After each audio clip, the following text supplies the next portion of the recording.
Deep Talks, the detox for your mind by Deep Trivedi.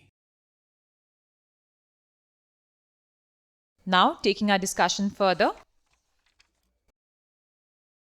the internal conflict that rages within us, the conflict of whether to give more importance to our decisions and priorities or that of others, is one of the most grueling feelings we go through on a daily basis.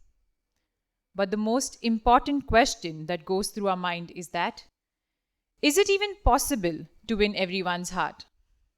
Well, to elaborately explain this, can we once again invite on stage our speaker? Ladies and gentlemen, please put your hands together for Mr. Deep Trivedi.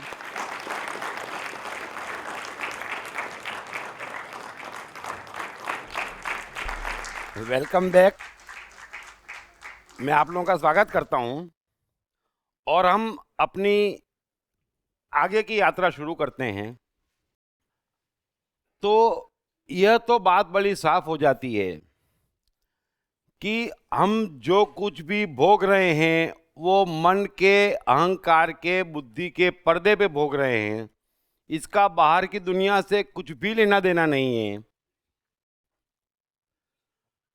और वो उतना, उसी मात्रा में और उसी जगह का भोग रहे हैं जो हम दूसरों को बांट रहे हैं। इसलिए मैंने आपसे कहा कि अहिंसा पे 4 सेंटेंस इस ऑटोमेशन पे, इस विज्ञान पे टुकड़े टुकड़े में सही लेकिन बड़ी प्रगाढ़ता से दिए हैं गीता में, लाओ त्ज़ू में, कबीर और क्राइस्ट। और आप इनके वाक्य बार बार जितनी बार पढ़ेंगे आपको ये ऑटोमेशन ग्रहण होना शुरू हो जाएगा। मैं तो अपनी तरफ से पूरी कोशिश कर ही रहा हूं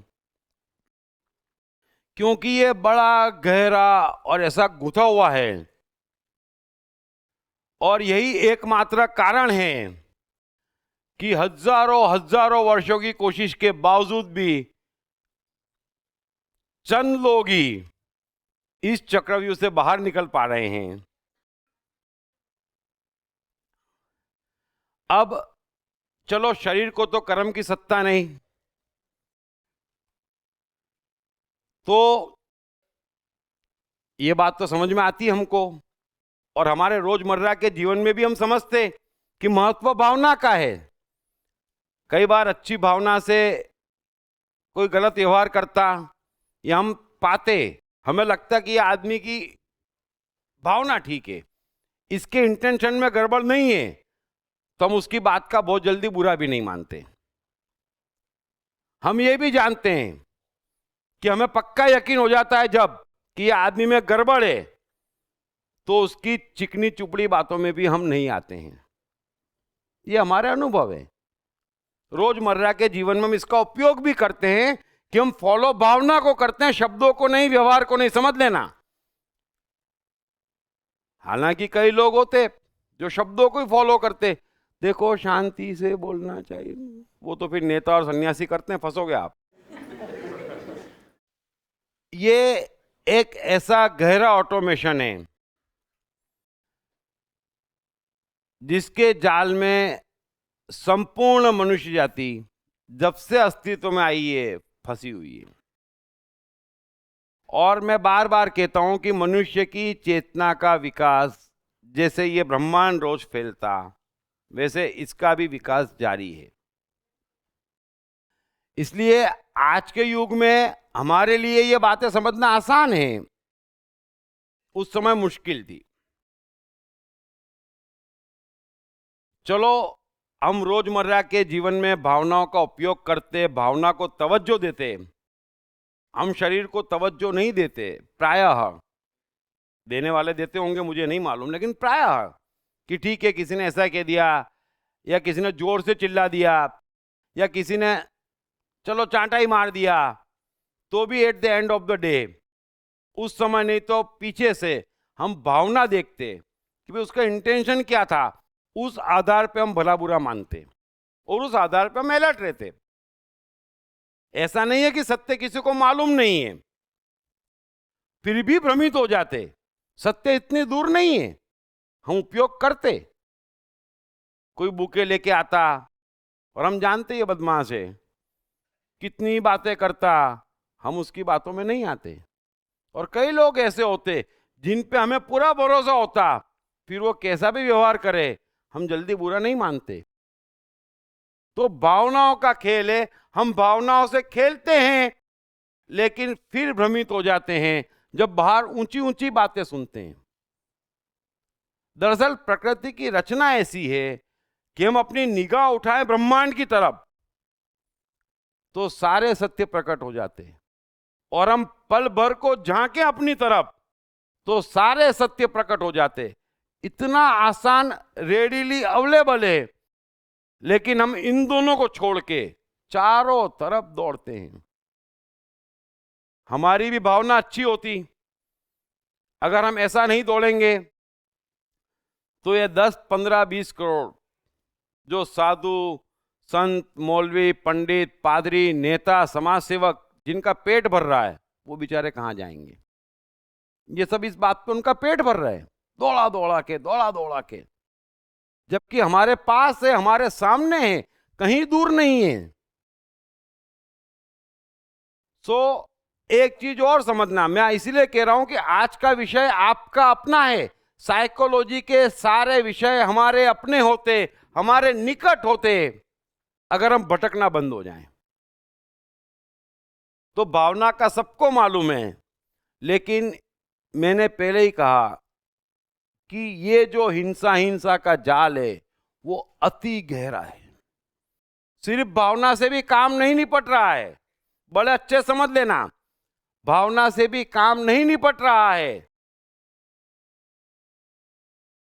और कई बार हम देखते हैं जीवन में, बल्कि अक्सर देखते हैं कि आदमी सीधा है, भावनाशील है, फिर भी इसका कुछ बन नहीं रहा है ना?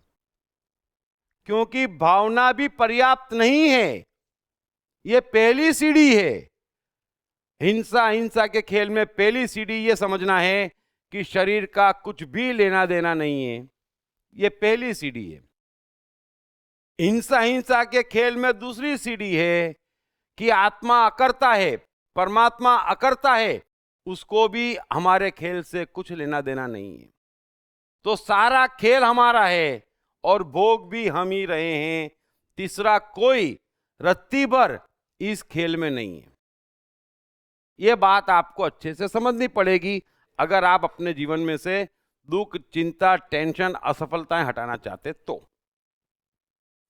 और धर्म की, साइकोलॉजी की कोई भी बात हमारे अपने लिए होती, परिवार पैकेज नहीं होता इसमें। ऐसा नहीं है कि कृष्ण या महावीर या बुद्ध इतने बड़े हो गए तो उनके परिवार का भी उद्धार हो गया। सब बड़े कष्ट में रहे और किसी की अपने परिवार से कभी नहीं बनी। सो ये इंडिविजुअल होता, सामूहिक पैकेज नहीं होता। सो भावना से भी किसी बात का कोई सॉल्यूशन नहीं निकलता। महत्वपूर्ण उसके एक स्टेप आगे का परिणाम है कि परिणाम क्या आया। आपने जो कुछ भी किया, चलो आपने ये सोचकर किया कि मेरी भावना अच्छी है, अच्छा करा आपने, अच्छा सोचा, लेकिन परिणाम उसका नहीं आ रहा है। परिणाम इस बात का आ रहा है कि आपने जो कुछ भी किया दूसरे के साथ, उसका परिणाम क्या आया, और उसके परिणाम का आपको भुगतना पड़ रहा है। और ये भी आपके रोजमर्रा के जीवन के अनुभव है ना? आप अच्छी भावना से किसी का भला सोच के आप उसको राय देते, आप उसके साथ प्रयोग करते, आप उसको रोकते, वो रुक जाता, लेकिन परिणाम खराब आता तो पूरी भड़ास आप पे निकलता। वो इस बात पे नहीं जाता कि आपकी भावना क्या है। भावना का भी अचार नहीं डल रहा है हिंसा के इस खेल में। एक स्टेप आगे है, शरीर से आगे है, मन से आगे है, लेकिन फिर भी भावना होने के बावजूद भुगतना पड़ रहा है।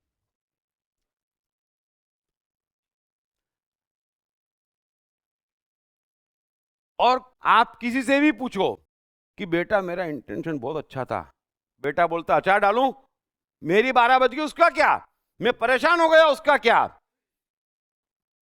हर कोई पूछता। दरअसल हमारे में समझ नहीं है।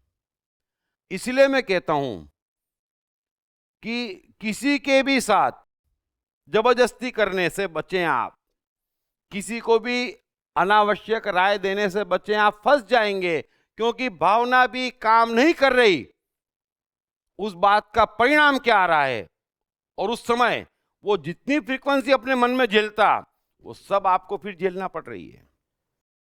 ये मन इतना विकृत कैसे हो गया, ये फ्रीक्वेंसियां बांट बांट के। और क्राइस्ट बार बार एक ही चीज कहते कि तुम्हारा ही तुम पर लौट के आ रहा है, और ये बड़े गहरे में आ रहा है, ऑर्डिनरी स्तर पे नहीं आ रहा है। माँ बाप बच्चों को जबरदस्ती स्कूल भेज देते। मैं हमेशा कहता हूं आपको जबरदस्ती की जरूरत क्या है।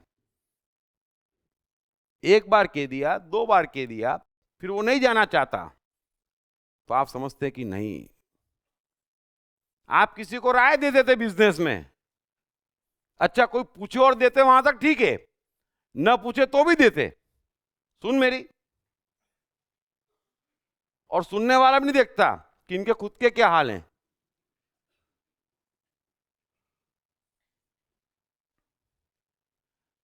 ये एक खतरनाक खेल है।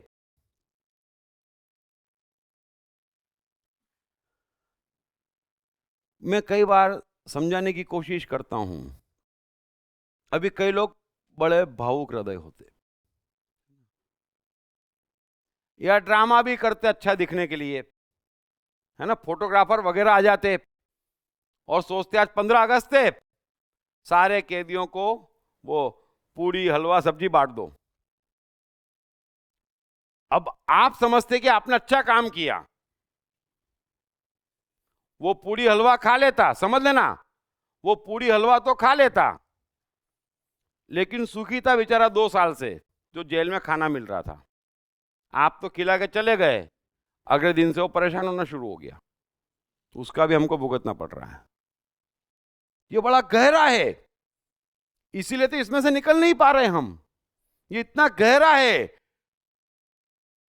और आपको इस बात की चिंता करनी पड़ेगी, घबराना पड़ेगा। आपके पास गारंटी क्या है कि बच्चे को जबरदस्ती स्कूल भेज रहे हैं तो उसका भविष्य बन ही जाएगा? आपके पास गारंटी क्या है कि इसको नमाज पढ़ने भेजेंगे तो इसका फ्यूचर बन ही जाएगा? गारंटी क्या है आपके पास? किस बात की गारंटी है? अपने पुरता आप कर ले, चलो ठीक, दूसरे के साथ दखलंदाजी।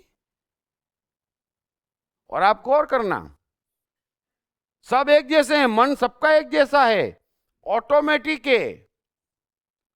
अगर कोई भी मनुष्य आप पे कारण कोई परिणाम भोगता है, वो आपको कभी माफ नहीं करता है। आप ये गलत फहमी बैठा देना ना, आप किसी को माफ करते, सब ऑटोमेटिक है।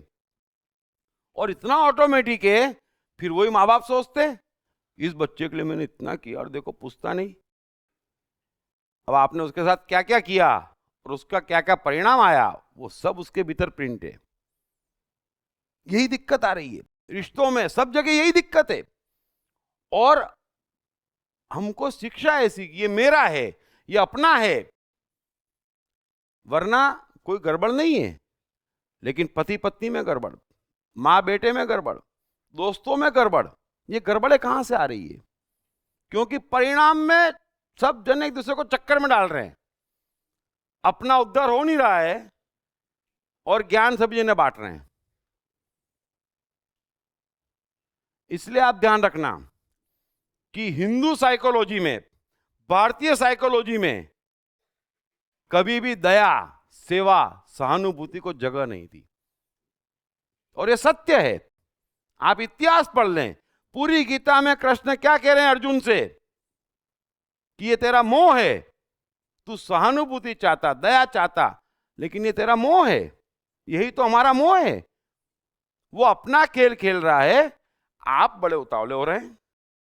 और आप अकेले नहीं है, आप उसको 2 बार फंसवा रहे, वो आपको 4 बार फंसवा रहा, वो भी उतावला है। ज्ञान किसी को नहीं है, गारंटी है ही नहीं, फिर भी हम दूसरे पे दया खाते, प्रयोग करते। लेबोरेटरी में वैज्ञानिक प्रयोग करे ठीक है, लेकिन हम आपस में कितने प्रयोग करते और परिणाम आते नहीं, बिल्कुल नहीं आ रहा है। मनुष्य जाति का इतिहास बता रहा है कि परिणाम नहीं आ रहे हैं। और क्राइस्ट कह रहे हैं, कबीर कह रहे हैं, कृष्ण कह रहे हैं, लाओ से कह रहे हैं कि आप पे लौट के आ रहा है, आप संभलो, तीसरी कोई चीज मत देखो, आप छोड़ो ये ज्ञान, छोड़ो ये धर्म, ये बड़ी बातें, आपका जीवन मेरा छोड़ो, आप गौर से एक ही खेल देखो कि लौट के कैसा आ रहा है, बस। तो बड़ी तीखी आंख चाहिए, साइकोलॉजी यही कहती कि बड़ी तीखी आंख चाहिए प्रयोग के लिए। आपको जहर अमृत का फर्क नहीं मालूम और भावना के बल पे किसी को जहर तो नहीं दे सकते, और दे दिया, कोर्ट सुनता कि मुझे मालूम नहीं था लॉ का, तो ये तो बड़ी कोर्ट है, खतरनाक कोर्ट है। आपको मालूम हो ना हो, अगर आप प्रयोग कर रहे हैं तो सिर्फ भावना से काम नहीं चलेगा, परिणाम आना चाहिए, और परिणाम की गारंटी हो तो ठीक, तब तो कोई दिक्कत नहीं। ये थोड़ा गहरा है, आप अपने जीवन पे गौर करें बस, कि परिणाम नहीं तो फिर आप फंस रहे, क्योंकि आपने मेरे लिए कुछ किया, मैंने भुगता, प्रिंट पड़ गई, आपके वहां जेरोक्स पहुंच गई, ऑटोमेटिक है, मणियों से सदस्य पूरा जगत मुझ में गुथा हुआ है, एक ही आत्मा में गुथा हुआ है, सब बंधे हुए हैं। फट से जेरोक्स पहुंच जाती कि देखो तुमने उसको वो किया था, उसने ये झेला, चलो रेडी हो जाओ। फिर हम क्या सोचते, मेरी पेन खराब हो गई, हाँ हूं, अरे पेन में इतनी बात कहां से आई? कनेक्शन बिठाते, समझ लेना, बड़े गहरे में समझ लेना, हम कनेक्शन बिठाते, दूसरी गलती करते, कनेक्शन नहीं है, भीतर कहीं गड़बड़ करी है, भीतर से गड़बड़ हुई है, भीतर भोग रहा है, सिर्फ बुद्धि अहंकार कहते हैं इस कारण से भोग रहे हो, तुम्हारी कोई गलती नहीं है, बस यहीं आकर और फंस जाते। अरे क्राइस्ट नहीं भोग रहे, बुद्ध नहीं भोग रहे, कबीर नहीं भोग रहे, कृष्ण नहीं भोग रहे, तो हम क्यों भोग रहे हैं? गड़बड़ तो वहां पे परिस्थितियों की ज्यादा थी, हमारे जीवन में तो गड़बड़ भी नहीं है, फिर भी हम भोग रहे हैं। जिसको हम जीवन कहते, जिसको हम भविष्य कहते, वो तो हमारा इन लोगों से काफी अच्छा है, पढ़ लेना उनके जीवन, और कृष्ण का तो जीवन पढ़ लो, तो क्या फर्क पड़ गया? तो समझ लेना, हमने बोया है और हम काट रहे हैं। एक बार फिर गलतफहमी दूर कर लेना कि इसका बाहर से कुछ लेना देना है। आपने रोते हुए अमीर भी हजारों देखे हैं और मस्त आदिवासी भी हजारों देखे हैं, है ना? तो कुछ लेना देना नहीं है बाहर से।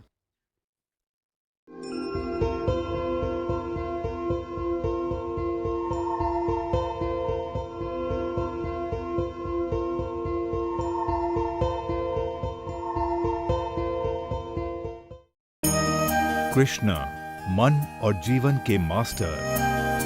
कृष्ण एक प्रेमी, एक कलाकार, एक गुरु, एक राजनेता, एक व्यवसायी। कृष्ण शून्य से सृजन करने का एक श्रेष्ठ उदाहरण। कृष्ण जो कठिनतम परिस्थितियों में भी हंसते हुए जीने की कला सिखाते हैं। कृष्ण जिन्होंने जीवन का हर युद्ध जीता। दीप त्रिवेदी द्वारा लिखित किताब मैं कृष्ण हूँ। ये किताब कृष्ण के संपूर्ण जीवन पर रिसर्च करने के बाद कुछ इस साइकोलॉजिकल अंदाज में सिलसिलेवार रूप से लिखी गई है कि जिसे पढ़ते पढ़ते आपका जीवन भी बदलता चला जाएगा। मैं कृष्ण हूँ। ये किताब अंग्रेजी, हिंदी, मराठी तथा गुजराती में एक साथ atmanestore.com साथ ही सभी प्रमुख ई-कॉमर्स साइट्स पर भी उपलब्ध है। अब चलो परिणाम तक का ज्ञान किसी में आ गया, साइकोलॉजी में आगे बढ़ गया। एक और दिक्कत यहां पे भी, ये जो चक्रव्यूह हिंसा का, ये हमको परिणाम पे भी नहीं छोड़ रहा है, और ये बड़ा खतरनाक है। इस बात को भी आप अच्छे से समझ लेना ये गहरेतम साइकोलॉजी में खोल रहा हूं। थोड़ा सा आप अपना स्ट्रक्चर समझ लें। हमारे भीतर क्या है? टॉप पे ब्रेन और अहंकार है, उसके नीचे यहां पर ब्रेन अहंकार से प्रभावित कॉन्शियस माइंड, अनकॉन्शियस माइंड और सबकॉन्शियस माइंड है यहां पर। उसके नीचे हृदय के वहां सुपर कॉन्शियस माइंड है, जो प्रायः बिना अपवाद के नए पैदा हुए बच्चे में 2 से 3 साल तक पूरा का पूरा रहता है। वो सुपर कॉन्शियस माइंड है हृदय के वहां। फिर उसके नीचे कलेक्टिव कॉन्शियस, फिर स्पॉन्टेनियस माइंड और अंत में अल्टीमेट माइंड, जिसको हम कहते हैं no mind state. This all become zero. अकर्ता, आत्मा, अलग अलग नाम से इसको कहते हैं, लेकिन वो यहां पर है नाभि में, यहां से यहां तक। इस साइंस को समझ लेना। अब खेल ये है कि जब तक मनुष्य यहां तक नहीं पहुंचता करता, वो करना नहीं छोड़ देता, करना नहीं भूल जाता, तब तक वो प्रयोग करेगा, है ना? और प्रयोग करेगा तो फंसेगा। अब वो प्रयोग कैसे करता है? जो यहां है conscious mind, subconscious mind, unconscious mind, बुद्धि अहंकार से ज्यादा चल रहा है, वो उस हिसाब के प्रयोग करता, ज्यादा फंसता। जितना भीतर उतरता उतना मन की शक्तियां आती, उतना इस ऑटोमेशन का उसका ज्ञान बढ़ता। भीतर, हमारे भीतर ये ज्ञान है, सबको ये ज्ञान मालूम है। मनुष्य ये ज्ञान लेके आता, भूल जाता। ये ज्ञान हमको मालूम है, ये सत्य सबको मालूम है, हमारे भीतर है। तो हमको नीचे जाना है। एकमात्र हमारा कर्तव्य ये है कि हमें जहां पर हैं वहां से नीचे जाना है। और हम जहां पर है, जो मनुष्य जहां पर है, अगर मैं यहां पर हूं तो मेरा यहां का अपना ऑटोमेशन है, मैं यहां पर हूं तो मेरा अपना ऑटोमेशन है, मैं यहां पर हूं तो मेरा अपना ऑटोमेशन है। ये ऑटोमेशन है हमारे भीतर। और जो जितना भीतर जा रहा है उतना ही सुखी और सफल होता जा रहा है। आप ये मत समझना बिल गेट्स की, एडिसन की, कोई भी हो, वो भीतर है। जितने भीतर हैं अंदर से, उतना बाहर सब कुछ है उसका, ऑटोमेटिक है। इसलिए कोई भी धर्म कभी नहीं कहता सच्ची साइकोलॉजी का आप ये करो, ये करो, ये करो, कुछ मत करो, आप भीतर जाओ, बस तुरंत रिफ्लेक्ट हो जाएगा फट से। जैसा भीतर वैसा बाहर, जैसा भीतर वैसा बाहर। ये भी साइकोलॉजी के 1000 बार सेंटेंस हम सुन चुके हैं अलग अलग लोगों से, लेकिन हम भटकते बाहर। हमें भीतर जाना, ये खेल है, और ये खेल खेलने हमें भेजा गया है। सबसे अद्भुत खेल, सबसे खतरनाक खेल, और हम उसके खिलाड़ी हैं, अपने जीवन के, दूसरे के जीवन के नहीं। ये भी ध्यान से समझ लेना। और हमें नीचे जाना है बस, तो ही हम बच सकते। यहां पर आएंगे तो ये जो बातें मैं कह रहा हूं उसके लिए ऑब्वियस है, यहां ऑटोमेटिक है, ऐसी गलतियां वो करेगा ही नहीं। उसको मालूम है भावना क्या परिणाम चाहिए, हमको भी मालूम है, लेकिन भूल जाते हैं। उसको मालूम है कि ये खेल मेरे और प्रकृति के बीच में चल रहा है, तीसरा है ही नहीं। थर्ड इज हेल, हम सुनते हैं, हमारे और उसके बीच में खेल है, लेकिन हम कहते हैं नहीं, देख अब हमारे साथ खेल, बस हम हमारे साथ खेल रहे हैं। खेलना अकेले था, कोई भी मनुष्य को अकेले खेलना है, फिर गड़बड़ कर जाते हैं हम। अब सवाल यह आता है कि दूसरे मनुष्य के साथ जब भी हम प्रयोग करते, तब परिणाम का भी असर नहीं आ रहा है आपके मन की प्रिंट पे, वो उससे भी गहरा है। आप जिसके साथ प्रयोग कर रहे हैं उसको मायावी संसार का क्या मिला, उससे कुछ लेना देना नहीं है, समझ लेना। उसको अच्छा लगा, आपने मेरे साथ कोई प्रयोग किया और मुझे अच्छा लगा, मुझे अच्छा भी लगा, मैंने धन्यवाद भी दिया आपको, मैं आपका एहसान भी मान रहा हूं, उससे भी आप नहीं छूट रहे हैं। क्योंकि मेरा एहसान मानना, मेरा धन्यवाद देना अज्ञान हो सकता है, लोभ हो सकता है, बड़े गहरे में समझ लेना। लेकिन जिसके भी साथ आप प्रयोग करते हैं उसको, वो जहां पर है इस पूरे खेल में, वहां से 1 मिलीमीटर तो 1 मिलीमीटर नीचे जाना चाहिए बस। तब आपका कोई भी प्रयोग आपने दुनिया में किसी के साथ भी किया है तो आप कर्म से नहीं बंधेंगे, आपके मन पे कोई प्रिंट नहीं पड़ेगी। अगर वो नीचे गया, अगर उसकी यात्रा आत्मा की तरफ हुई तो आप बच गए। आपने कुछ भी किया और आपकी यात्रा आत्मा की तरफ गई तो भी प्रिंट से बचेंगे। लेकिन उसके अलावा की कोई भी प्रिंट पड़ी, वो ऊपर की तरफ गया तो कितना बड़ा भुगतेगा वो, इसका आपको अंदाजा नहीं है। क्योंकि सुख सफलता का सीधा कनेक्शन इससे है कि मनुष्य कहां है, यहां से यहां के इस खेल में कौन मनुष्य कहां जी रहा है, पूरा उसका जीवन उस पे है। इसलिए मैं कई बार कहता, मैं 3 सवाल पूछूंगा, आपका भूत भविष्य वर्तमान सब बता दूंगा, क्योंकि खेल है। ऑटोमेशन चेक कर लो आप कहां पर रही है, वो उसका जीवन है। और आज से 10-15 हजार साल पहले का इतिहास बताते हैं कि ऐसे ज्ञानी थे, कम थे लेकिन थे, कि जो टीका लगा देते थे ताकि किसी को भी मालूम पड़ जाए कि ये कहां पर बैठा है। बड़े ध्यान से समझना, ये हमारी परिस्थिति, हम कहां पर है, बस वो आपका जीवन है। बच नहीं सकते, जो यहां पर है वो बाहर प्रकट होता रहेगा। It's a matter of time. तो ये चेंज करना है तो जो प्रकट होना है वो न हो।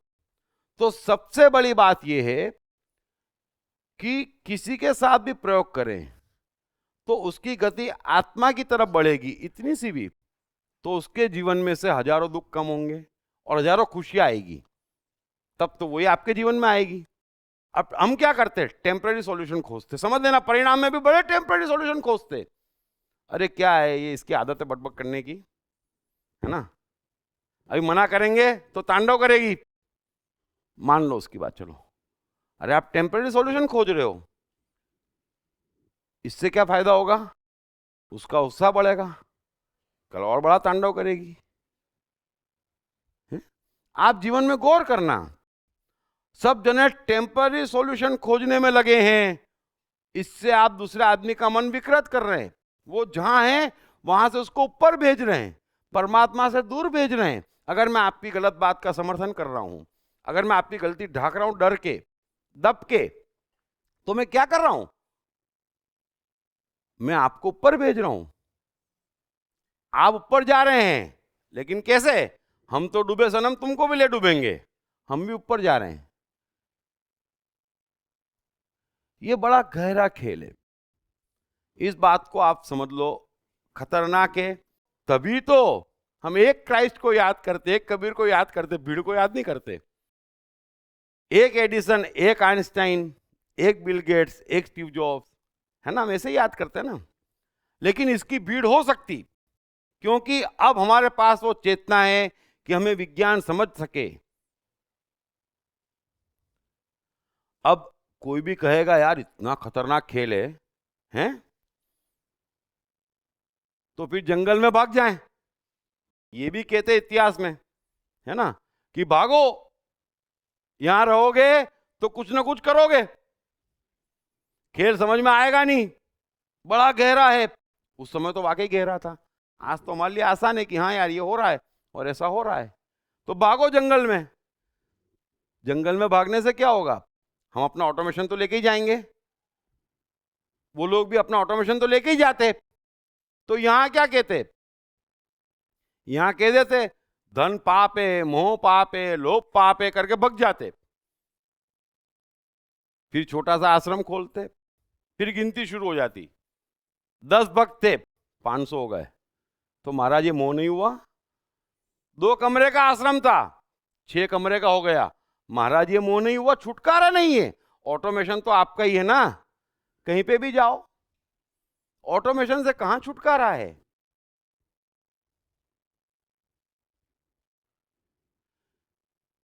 यह बात समझना सबके लिए बड़ी आसान है। इतनी सी बात समझ लो, आदत पुरानी है, मैंने इसलिए सोच बताई कि आज की नहीं है। हमारा मन बड़ा पुराना है, बड़ा पुराना है, आज का नहीं है, ये 100 200 500 साल का नहीं, आदत पुरानी है इंटरफियर करने की, आप रह ही नहीं सकते। अब ज्ञान होना चाहिए, इसलिए कृष्ण गीता में कहते हैं कि ज्ञान से ज्यादा पवित्र करने वाला और कुछ भी नहीं है। हम कहते मूर्ख की दोस्ती जी का जंजाल, क्यों कहते हैं? अब मूर्ख तो बेचारा भावनाशील होता तभी वो मूर्ख है, लेकिन मरवाएगा, है ना? हम कहते, हम जानते, ऐसा नहीं है कि जो स्मार्ट है वही खतरनाक है, मूर्ख भी इक्वल खतरनाक है। सो आप बचना चाहते तो एक चीज समझें कि दूसरे बहाना है, लेकिन उसका अपना खेल चल रहा है। आप भीतर जाएं, बाहर सब कुछ मिल जाएगा, नीचे की तरफ जाएं, एक माइंड से एक माइंड, इतना इतना बड़ी लंबी यात्रा है। इस पृथ्वी से ब्रह्मांड के अंतिम सिरे की जो दूरी है ना, वो हमारे मन बुद्धि से आत्मा की दूरी है, बड़ी गहरी है, लगती 3 फीट है नहीं, प्याज के छिलके की तरह उलझा मन है। कितनी ही प्रतिज्ञा कर लो, कितनी ही मेहनत कर लो, इतना सा ठीक होने में तकलीफ देता, लेकिन मैं ठीक करने की कोशिश करता, मैं भाषा भी ऐसी बोलता, सीधे आपके उस मन पे अटैक करता जो सुन रहा है कि देख भाई ये सब गड़बड़ कम कर, सुन। अब सवाल उठता है कि यार इतना गहरा खेल है तो हम इसमें से निकलें कैसे? बस उसी पॉइंट के लिए तो खेल समझाया है। और जो रेगुलर सुन रहे हैं उनको हमने कुछ समय पहले ब्रह्मचर्य पे चर्चा की थी, और ब्रह्मचर्य मतलब ब्रह्म जैसी चर्या, बरोबर? और उसके 5 गुण मैंने बताए थे उस समय। अहिंसा इस ब्रह्मचर्य का 6ठा गुण है, और अगर ब्रह्मचर्य का गुण है तो बड़ा गहरा है, इसलिए इतना गहरा है। अगर साधारण हमारी धरती का हमारा पैदा किया हुआ गुण होता तो इतना गहरा नहीं होता, लेकिन अब ब्रह्म का ऑटोमेशन है, ब्रह्मचर्य का एक गुण है। और जो नया है उन्हें समझा दूं, अभी ब्रह्मचर्य वो लोग क्या कहते हैं मुझे नहीं मालूम, हाँ वो ब्रह्मचर्य नहीं, बरोबर है? क्योंकि कृष्ण साहब कहते हैं कि अगर ये ब्रह्मचर्य है तो 80 साल बाद मनुष्य ही खत्म है। हाथ कंगन को आरसी किया और पढ़े लिखे को फारसी किया। तो ब्रह्मचर्य ऊंचा गणित है। ये जो ज्ञानी थे ना पुराने, हमारे बड़े ज्ञानी थे, लाओ से का एक सूत्र है कि जो पुराने ज्ञानी कहते थे ना, उनका एक एक शब्द सुनने लायक था, वो सीधा सीधा सत्य था। अगर उन्हीं में से किसी 2-4 को पकड़ लिया होता तो आज ये परिस्थिति ही ना आती, लेकिन वो ही नहीं पकड़ते हम।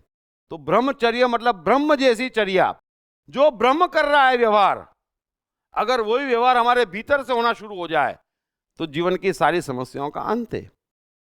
तो अहिंसा हिंसा के मामले में ब्रह्म का व्यवहार क्या है, जरा ध्यान से समझना। ब्रह्म शरीर के साथ खेलता ना, सुनामी आता, तूफान आता, मौत आती, शरीर के साथ तमाम प्रयोग ब्रह्म द्वारा होते, बिल्कुल साफ बात है। कृष्ण भी यही कह रहे हैं कि शरीर के साथ कोई भी प्रयोग कर, अपने या दूसरे के, कुछ फर्क नहीं पड़ रहा है, कुछ लेना देना नहीं है उसका। लेकिन हमारे मन पे, हमारे बुद्धि अहंकार पे ब्रह्म का इतना भी कंट्रोल नहीं है किसी पर भी। आप देख लो, आप चाहे जैसा सोच सकते, चाहे जो बोल सकते, चाहे जो सच मान सकते, चाहे जो गलत मान सकते, आप चाहो तो पाप की तमाम सीमाएं, जब तक आपकी ताकत चले, क्रॉस कर सकते। ब्रह्म की तरफ से कोई इंटरफियर नहीं है कि इसको रोको, नहीं। ये खेल दे दिया, तुम खेलो और भुगतो, छोड़ दिया मनुष्य को पूर्ण स्वतंत्र, ये खेल है। अब इसका अर्थ क्या हुआ? इसका अर्थ बड़ा साफ हुआ, हिंसा हिंसा का खेल, कि किसी के साथ भी हमें प्रयोग नहीं करना है। ध्यान से समझ लेना, हमारे और प्रकृति के बीच में ये खेल चल रहा है, बाकी सब माया है, चाहे दूसरा व्यक्ति हो, चाहे दूसरा कोई साधन हो। अब ये तो बड़ा मुश्किल है ना, समझ लेना। लेकिन जब तक ये ऑटोमेशन हमारा ऐसा नहीं हो जाता इस खेल से हमारा छुटकारा नहीं है। मामला थोड़ा कॉम्प्लिकेटेड है, क्योंकि ब्रह्म को बिठाना, तो सिंपल भाषा में कहूं तो जब तक हम बुद्ध, महावीर, कृष्ण, क्राइस्ट नहीं हो जाते, कभी रामकृष्ण परमहंस नहीं हो जाते, चैतन्य मीरा नहीं हो जाते, या ये जो लाखों लोग हुए हैं इतिहास में वो नहीं हो जाते, तब तक संपूर्ण छुटकारा हमारा नहीं है। ये सिंपल गणित है। तो ठीक है, मत होने दो, जो है सो है, लेकिन हम उस तरफ प्रयास तो कर सकते। कब? जब सत्य मालूम पड़े कि भाई इंटरफियर नहीं करना है। ब्रह्म नहीं कर रहा, किसी मनुष्य पे इतना इंटरफियर नहीं है कि तू ऐसा क्यों कर रहा, तू ऐसा क्यों सोच रहा, तू ऐसा क्यों बोल रहा, कर। तो हम कैसे कर सकते? आदत पुरानी है, अभी आप सुन के जाएंगे तो कम करेंगे। मन में मानना पड़ेगा कि यार ये तेरा मेरा खेल है, ये तो भटकाने के लिए भेजे हैं, है ना? हमें नहीं भटकना बाबा।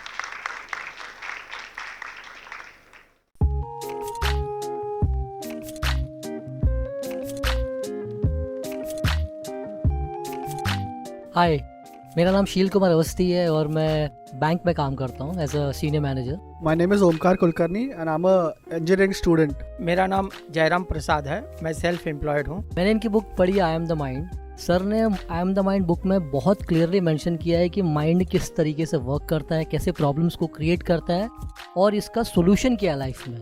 It's a really great book that I've come across in so many years. I've read many books but this one stands apart. इस पुस्तक की सरल भाषा, साधारण ढंग से मन का क्लासिफिकेशन ने मुझे बहुत प्रभावित किया है। I have read the book.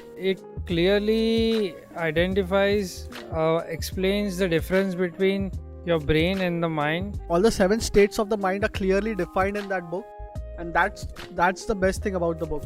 So it's a very nice book written in a very clear language. मेरा तो मानना है, मैं मन हूँ पुस्तक, हर व्यक्ति को पढ़ना चाहिए। ये जिंदगी को आसान बनाने का सरलतम तरीका है। अगर ये आई एम द माइंड एक बार समझ में आ गई, it is going to make the magic in the life.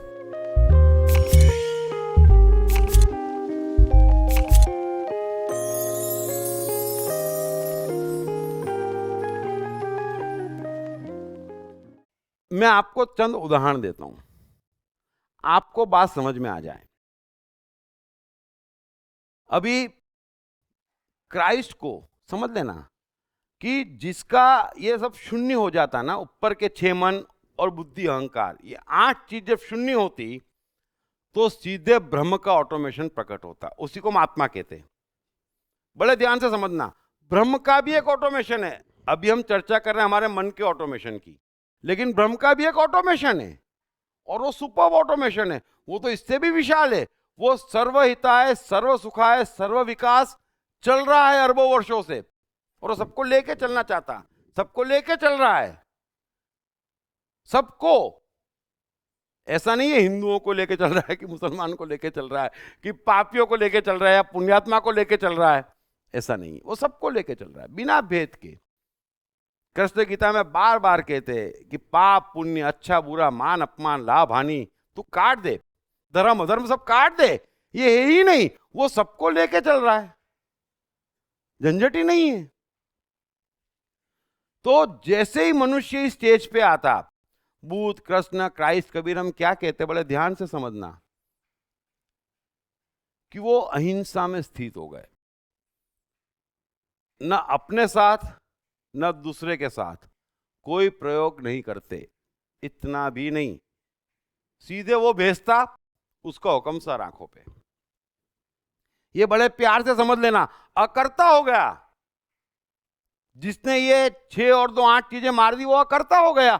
और अकर्ता हो गया तो वो क्या करेगा? जो उसका हुक्म आएगा। अभी क्राइस्ट को सूली पे लटकाते तो क्राइस्ट क्या कहते? तेरी मर्जी पूरी हो, मैं कारण नहीं पूछूंगा, मेरे को अथॉरिटी भी नहीं है, क्योंकि अब मैं निमित्त हो गया उस ब्रह्म का जो सबका मालिक है। और वो तो परफेक्ट है, कंप्यूटर, 0 एरर। वो आपसे जो करवाएगा, जब करवाएगा, जितना करवाएगा, परफेक्ट करवाएगा। तो जब तक हम उसके निमित्त नहीं बन जाते, और आप निमित्त बनते हैं, ध्यान रखना। और हिंदू संस्कृति ने पुरानी से पुरानी खोज करी कि दूसरे के साथ प्रयोग करना हो तो आनंद मस्ती उत्सव, क्योंकि उसमें मनुष्य नीचे जाएगा ये तय। आनंद मस्ती उत्सव में क्या बिगाड़ दोगे आप?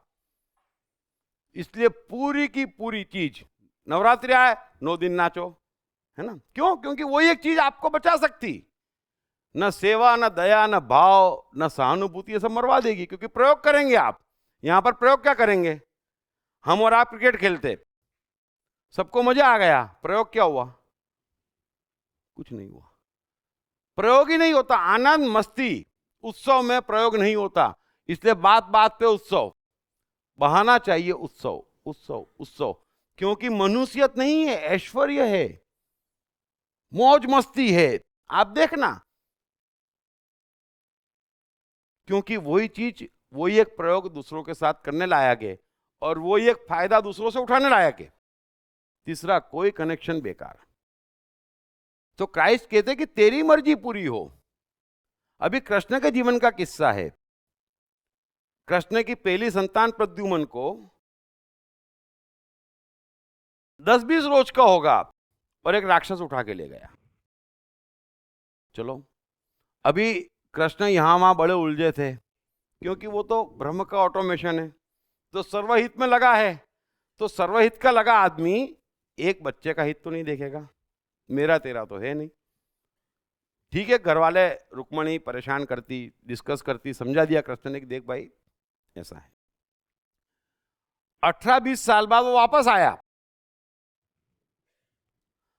आया तो अपने से 14 साल बड़ी एक राक्षसी मायावती से विवाह करके आया। अब मामला बड़ा सीधा और साफ है। रुक्मणी 18-20 साल रोती रही, मेरी पहली संतान है ना, लेकिन वो विवाह करके आया तो रोना डबल हो गया। बड़ा ध्यान से समझना। और कृष्ण बोले वेलकम, क्या बढ़िया काम किया तूने, हैं? तो रुक्मणी बोले नहीं, मायावती यहां नहीं रह सकती। तो कृष्ण बोले इसका गुनाह क्या है? अरे बोले राक्षस ये इससे 14 साल बड़ी है। तो बोले इसका गुनाह है। हाँ, जिसको पसंद किसने किया? तो बोले प्रद्युम्न ने। तो दोनों को बाहर भेज दूं? बोले नहीं नहीं नहीं नहीं नहीं, नहीं। अरे ये क्या चक्कर है यार? तो इंटरफियर नहीं है, बड़े ध्यान से समझना। 0 इंटरफियर है हमारा। हम इंटरफियर कैसे कर सकते? अभी महावीर ये सब ब्रह्मचर्य में स्थित है। मैं आपको चाहता आप उनके जीवन पढ़ें, और उनने जो बातें कही वो पढ़ें, तो आपका उद्धार हो जाएगा। बड़ा सीधा और साफ है। ये जमाने पर की जो कॉम्प्लिकेटेड चीजें हैं ना, जिन्हें मालूम ही नहीं है। तो ब्रह्मचर्य का अर्थ होता है कि मैंने अपनी आत्मा पाली, आत्मा अब परमात्मा प्रकट, तू बोले तेरा हुक्म सर आंखों पे, तू बोल तो सही है। वो कभी गलत नहीं होगा, वो कभी गलत नहीं करवाएगी, हो ही नहीं सकता, क्योंकि आपके भीतर सर्वहिताय सर्व सुखाय का एक महान कंप्यूटर आ गया, जिसके पास लाखों वर्षों का गणित है, जिसके पास कुछ टेम्पररी नहीं है। तो महावीर को ज्ञान हुआ, मतलब ब्रह्मचर्य हुआ। अब कर्ता वो, तो महावीर का कर्ता देखो आप कि कर्ता है ही नहीं। जा रहे थे जंगल से, एक कंबल था उनके पास ओढ़ने के लिए, एक कंबल था, ठंड की सीजन थी, वो कंबल झाड़ियों में अटक गया। तो महावीर तो इस कदर सिद्ध करने में लगे थे मनुष्य के साथ कि तुम समझो, तुम इंटरफियर मत करो, कंबल अटक गया, ठंड की सीजन है, एक ही कंबल उनके पास, तो जितना अटक गया था ना, उन्होंने किसी तरफ फाड़ के फेंक दिया, आधा कंबल बचा, ओढ़ के जा रहे थे। अब जंगलों में घूमे, वो भी अटकता गया, अटक गया तो बोले जैसी प्रभु की मर्जी, नग्न हो गए। तो ये एक कमाल की बात है, मेरा जोर नहीं है, हुक्म तेरा। जो गालिब कहते ना कि तेरा हुक्म बजाता हूं तो क्या बुरा करता हूं, इसीलिए गालिब के शेर निकलते, फिर गालिब क्या करते, अरे हुक्म बजा रहा है, वो क्या करते ना क्या नहीं करते, तुम छोड़ो ना यार। जीवन में गौर करना, हुक्म बजाने वाले लोग आपको कभी कभी दिखेंगे, वो पकड़ते हैं हुक्म हुआ, बस वो हुक्मनामा पकड़ना है, आपका कोई कुछ नहीं बिगाड़ सकता। महावीर का तो यहां तक उन्हें पेचिस की बीमारी हुई, बड़ी खतरनाक, और इतना कष्ट देवे जिसकी लिमिट नहीं, शिष्य परेशान, महावीर इलाज कराने को तैयार नहीं, उसकी मर्जी के बगैर थोड़ी आती, जो आया उसकी मर्जी, तैयार नहीं। आप क्या जैनिज्म, मैं कहता हूं महावीर का कातिल कौन, तो जैन शास्त्र, बुद्ध का कातिल कौन, तो बौद्ध शास्त्र, और क्राइस्ट का कातिल कौन, तो बाइबल। वरना ये तो अमर चीजें हैं। लेकिन जो आसपास, मुझे ऐसा लगता, बुद्ध ने कहा तुमको लगता क्यों, और तुम प्रीड क्यों करते, और फिर लाइफ बढ़ाते, चमत्कार बढ़ाते, मसाला डालते कि सब मेरे पास आए। बुद्ध क्राइस्ट तो नहीं चाहते कोई मेरे पास आए। ऐसा ब्रह्मचर्य, ऐसा नॉन इंटरफियरेंस तो बड़ी दूर है, लेकिन जितना बने उतना नॉन इंटरफेरेंस रखना पड़ेगा। और आप भाषा समझो, इंटरफेरेंस जब मैं कह रहा हूं तो किस हद तक का कह रहा हूं। आप कबीर के दोहे सुनना, क्या है दोहे, कि माटी कहे कुम्हार से, हैं तू क्या रोंदे मोए, एक दिन ऐसो आएगो मैं रोंदूंगी तोए। कबीरा खड़ा बाजार में मांगे सबकी खैर, ना कहो से दोस्ती ना किसी से बैर, है ना। माली आवत देखकर कलियन करे पुकार, फूला फूला चुन लिया काल हमारी बार। यही सब दोहे हैं ना, आप पूरे पढ़ लेना कबीर के दोहे। जो अहिंसा में स्थित है, जो ब्रह्मचर्य में पहुंच गया, वो रत्ती भर दखलंदाजी नहीं करेगा, इतना भी प्रेशर नहीं। सत्य कह रहे हैं लेकिन प्रेशर नहीं। वो ये नहीं कह रहे हैं कि तुम कुंभार बन जाओ, तुम चेत जाओ, ये तो हिंसा हो गई। सत्य कह दिया, जो मर्जी आए करो। एक वाक्य इतना फोर्स बताना, आपको सत्य खोजने का शौक है ना, इतना भी फोर्स नहीं। क्राइस्ट क्या कहते हैं कि जो बोओगे वो पाओगे, फिर ये नहीं कहते बोना बंद करो, ये तो हिंसा हो गई। बड़े ध्यान से समझना, कितनी सूक्ष्म है, क्या महान ऑटोमेशन है। कृष्ण कहते हैं कि मनुष्य आप अपना मित्र, आप अपना शत्रु है, ये नहीं कहते अपने मित्र हो जाओ। अरे वो कौन कहने वाला, आपकी मर्जी, जाओ। लाओ से कहते हैं कि सत्य सफाई नहीं देता, और जो सफाई देता वो सत्य नहीं होता। लाओ से तो कमाल ही लिखते। हालांकि एक और सेशन हमारा हफ्ते में 2 दिन चालू है लाओज़ू पे, the most intellectual talk of human history है। उसमें भी जगह काफ़ी कम है, लेकिन फिर भी हम चाहते हैं सबको एकोमोडेट करें, कोशिश जारी रहती है। तो जो आना चाहे रजिस्ट्रेशन करवा ले, पूरी कोशिश जारी हमारी टीम की कि ज़्यादा से ज़्यादा लोगों को एकोमोडेट कर पाए वहाँ पर भी। मुझे कहना ज़्यादा है, समय कम है, मजदूरी पे लगा देते, आदमी काम पे लग जाता। तो जीरो इंटरफेरेंस वालों की आप बात सुने। और सबसे बड़ी बात है, आपने गीता पढ़ी होगी, कृष्ण गीता कहना नहीं चाहते थे, युद्ध के लिए मना करा। युद्ध करना जरूरी था, युद्ध होना जरूरी था, सर्वहित में, समझ लेना। वो कृष्ण की बायोग्राफी पढ़ेंगे तब समझ में आएगा। और युद्ध अटल था, और पांडवों का जितना भी जरूरी था, चारों बात थी। तो उस हेतु कृष्ण को कितना करना पड़े, पूरी गीता कही। उस गीता के अलावा उनके जीवन में एक इंस्टेंस नहीं जब उन्होंने किसी को ज्ञान की बात कही हो। अरे कृष्ण तो खैर हम आता हूं बाद में, ज्यादा निकट है तो मजा आता है, लेकिन अभी नहीं। सो गीता के अंत में उन्होंने क्या कहा कि हे अर्जुन, बिना सुनने की इच्छा वाले से ये कभी नहीं कहना चाहिए। गीता जैसा सत्य भी तो इंटरफेयर हो जाएगा। कृष्ण कहना नहीं चाहते थे, लेकिन इतना होश कि ये सावधानी बरतना जरूरी है, ताकि कोई इंटरफेरेंस करे, मुझे लेना देना नहीं, है ना। पकड़ पकड़ के सुना है, मुर्दे को सुना है, जिंदे को सुना है, बोंगे में बजाए, मैं आबाद हो गया, मैंने कह दिया। जिसकी सुनने की इच्छा नहीं उनसे मत कहो। तो ये सत्यवादी लोग हैं, ये अहिंसा में स्थित है। और सामने जिसको आप धर्म कहते हैं उनकी भाषा देख लो, उनका ज्ञान देख लो, ऐसा करो वैसा करो, ये सच्चा वो सच्चा, और ऐसा नहीं करा तो अरे नरक में सड़ेगा। अरे मेरे भगवान, क्या ऑथोरिटी लेके आए हो, हैं? क्या ज्ञान लेके आए हो?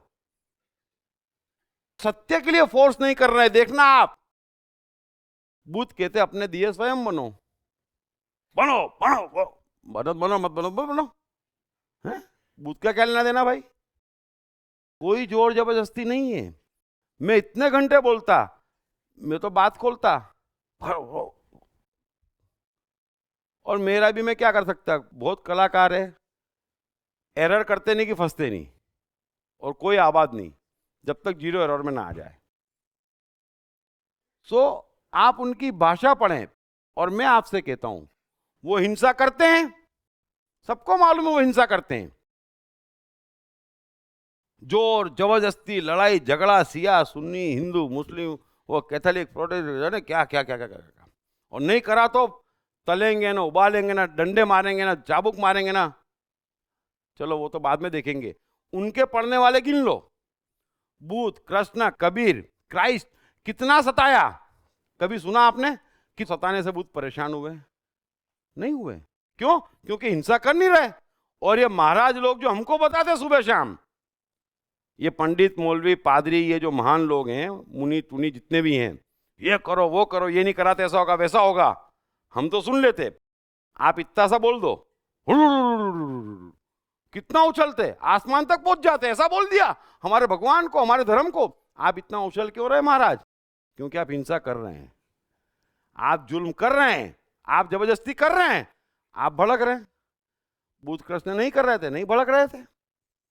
और मैं आपको एक और साइकोलॉजिकल सत्य कहता हूं कि ये जितने भी धर्म के नाम पे पाखंड करते और धर्म को शरीर से गिनते, क्योंकि शरीर से गिनेंगे तो दुकान की जगह है, अगर शरीर से हटा दिया तो दुकान की जगह ही नहीं है। फिर शरीर क्यों मंदिर जाएगा? मन जाएगा तो मन के लिए तो जहां बैठा मंदिर, शरीर क्यों जाएगा? हम शरीर को ले जाते, इनकी दुकान चलती। जाना आपका मन चाहिए, वो जाता नहीं, फॉर्मेलिटी हो जाती कि हम धार्मिक है। भाई देखो, इतना आसान है महाराज? हैं? नहीं है। और ये जितने भी लोग जुल्म करते, वो आत्महिंसक हो जाते। ध्यान रखना, ये प्रकृति की रचना बड़ी अद्भुत है, क्योंकि उनके जुल्म इस कदर बढ़ जाते हैं कि यहां वहां से भी लौट के आते और वे खुद को भी सताने में रस लेते, खूब सताते अपने को। ये लोग देखना, इतने बजे उठना ही पड़ेगा। क्या जुल्म किया महाराज? आज नहीं खाएंगे, ये घूमेंगे, नंगे पांव घूमेंगे, कांटों पे चलेंगे, है ना, भूखे रहेंगे, वो करेंगे, ठंड में ठंडे पानी से नहाएंगे, गैस का उपयोग नहीं करेंगे। सताओ, ये सैडिज्म है, ये अपने को सता रहे हैं। आप घर में भी देखना, जो जितना पाखंडी होगा वो अपने को उतना सताएगा, बाहर भी सताएगा, खुद भी सताएगा, सब सताने में लगे हैं। ये सैडिज्म है, आत्महिंसा है, ये तो पतन की हद है। आप गीता, लाओ तzu, कबीर पढ़ना, आपको समझ में आएगा। आत्महिंसा है, ये तो पतन की अंतिम गिरावट है कि मैं अपने को सताने लग गया। ऐसा क्या कर दिया मैंने? और डायरेक्ट सता रहा हूं मैं।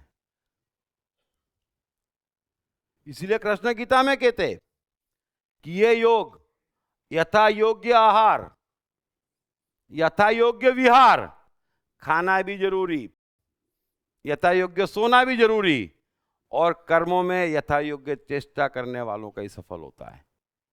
न भूखे मरने वालों का, न ज्यादा खाने वालों का, न जगने वालों का, न सोते रहने वालों का,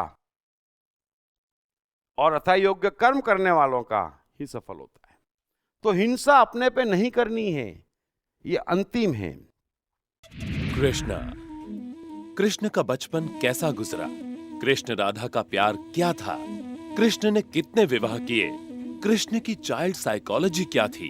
कृष्ण ने ग्वाले से द्वारकाधीश तक का सफर कैसे तय किया? ये यादव स्थली क्या है? इन तमाम सवालों के जवाब जानिए दीप त्रिवेदी द्वारा लिखित किताब मैं कृष्ण हूँ। ये किताब कृष्ण के संपूर्ण जीवन पर रिसर्च करने के बाद दीप त्रिवेदी द्वारा कुछ इस साइकोलॉजिकल अंदाज में सिलसिलेवार रूप से लिखी गई है कि जिसे पढ़ते पढ़ते आपका जीवन भी बदलता चला जाएगा। मैं कृष्ण हूँ। ये किताब अंग्रेजी, हिंदी, मराठी तथा गुजराती में एक साथ atmanestore.com साथ ही सभी प्रमुख ई-कॉमर्स साइट्स पर भी उपलब्ध है। दीप त्रिवेदी की मनुष्य के जीवन और उसकी साइकोलॉजी पर एक गहरी पकड़ है। मनुष्य जीवन के विभिन्न पहलुओं पर सर्वाधिक चर्चा करने का रिकॉर्ड भी उन्हीं के नाम पर है। मनुष्य जीवन का ऐसा कोई पहलू नहीं जिस पर उन्होंने खुलकर चर्चा ना की हो,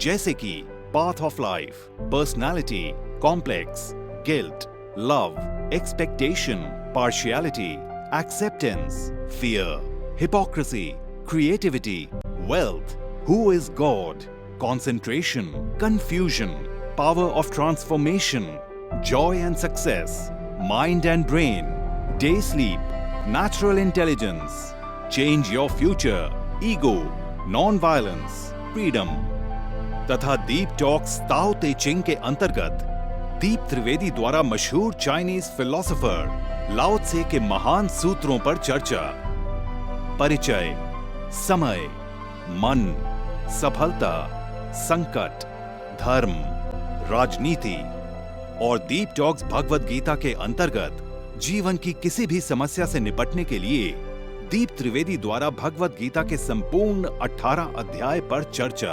आप ये तमाम डीवीडीज और सीडी सुनकर अपना और अपने परिवार का जीवन बदल सकते हैं। ये तमाम डीवीडीज और सीडीज आत्मन ई स्टोर तथा अन्य सभी ई कॉमर्स साइट्स पर उपलब्ध हैं।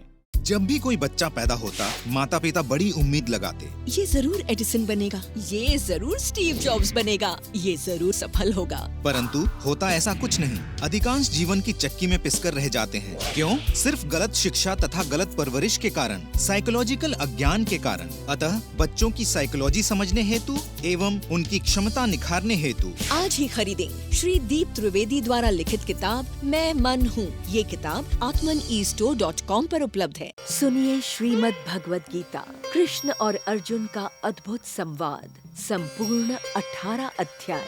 हरीश भिमानी, कृष्ण भूटानी, विष्णु शर्मा और अरविंद मेहरा की मधुर आवाजों में श्रीमद् भगवद गीता, विश्व का सबसे उच्चतम ज्ञान, हर समस्या का बस एक समाधान।